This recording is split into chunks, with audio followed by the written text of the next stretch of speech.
Welcome to Word of the Week. I want over the next few weeks to reflect on the three parables in Luke chapter 15. The lost sheep, the lost coin, and the lost son. Or should we say the lost sons? We'll get to that in due course. I love these parables. God has spoken to me through them time and again. They speak pertinently to us at a personal level, but they also have a special message to us at U-Turn in the ministry of helping people find pathways out of homelessness, because they give us a window into the heart of God, who seeks out those that are lost to bring them home. Verses 1 to 3 set the scene. Now the tax collectors and sinners were all gathering around to hear Jesus. But the Pharisees and the teachers of the law muttered, "This man welcomes sinners and eats with them." Then Jesus told them this parable.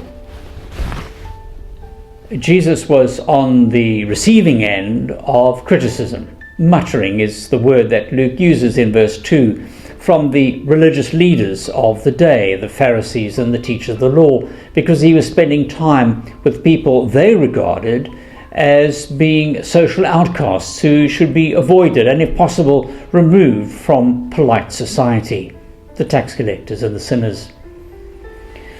We could say that amongst what we might term today polite society, there are those who would put the homeless into that category, people to be avoided or ignored in the hope that they would go somewhere else, just not be around here.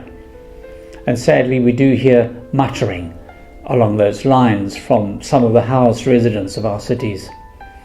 So in response to the muttering, Jesus tells these three parables, which paint a vivid picture of the heart of God for the lost. He's trying to change their understanding of who God is and how God acts. So here's the first. Suppose one of you has 100 sheep and loses one of them. Doesn't he leave the 99 in the open country and go after the lost sheep until he finds it? And when he finds it, he joyfully puts it on his shoulders and goes home. And then he calls his friends and neighbors together and says, "Rejoice with me, I have found my lost sheep."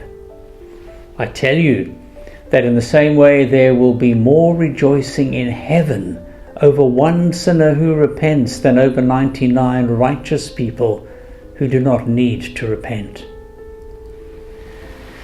In the style of rabbinic teachers, Jesus asks a question. He's pushing his hearers, which includes you and me, to think and reflect and respond. Suppose one of you has 100 sheep and loses one of them. Doesn't he leave the 99 in the open country and go after the lost sheep until he finds it? He wants us to respond. How would you respond to that question? Well, the answer he's looking for from the mutterers is, well, yes, of course, I would leave the 99 and go and search for the one that was lost. Recently, after a long search, I found an important document that I thought I'd lost. I went through all the ones that I did have, the 99 as it were, but then I found the one that had been missing. And it was such a relief. My heart lifted, I was so relieved, and suddenly the day looked a whole lot brighter. Does that connect with you in any way? Can you recall how you felt when you found something that you thought you'd lost? Jesus wants the mutterers to make this connection and to get in touch with the feeling of relief, the joy, the delight in finding something that was lost. In his parable, it's a lost sheep. No matter that he had 99 safe and sound, the missing one was important. It was valuable. It was precious. It needed to be found. And when it was, there was cause for rejoicing.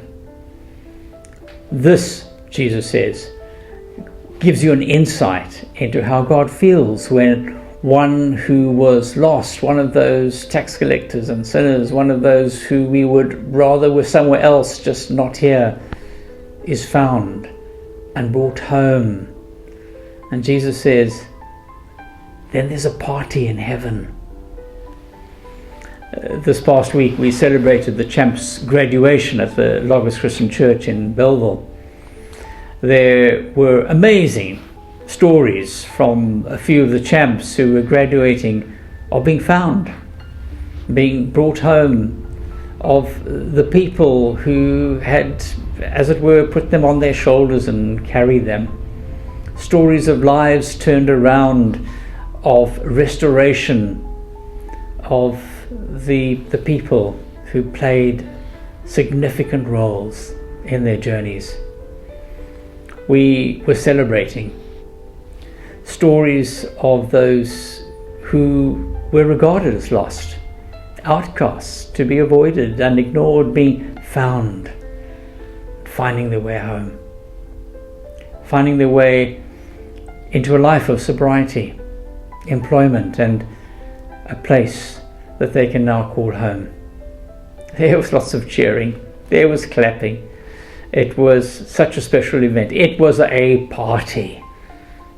It struck me that it was a reflection of what was going on in heaven. So I want to say to U-Turn, be encouraged, be inspired, keep on searching, keep on lifting up and carrying the one, the two, the three. On Tuesday there were 35 graduates. Keep on searching for them and carrying them. Each one is precious. Each one is valuable to our Good Shepherd, who leaves the 99 and goes after the one that is lost to bring it home.